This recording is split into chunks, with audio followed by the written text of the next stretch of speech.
झक झक झलकेला कुइया में के पनिया, ओइसे झलके गेहुआ न साप।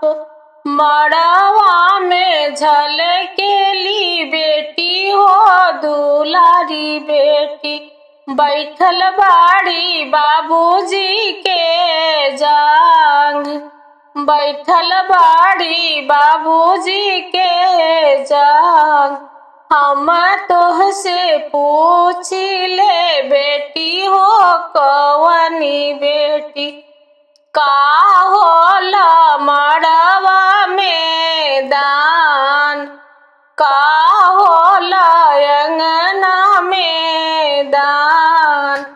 अंगना के दान बाबा सोने के कलशवा है, दुआरा के दान धेनु गाय।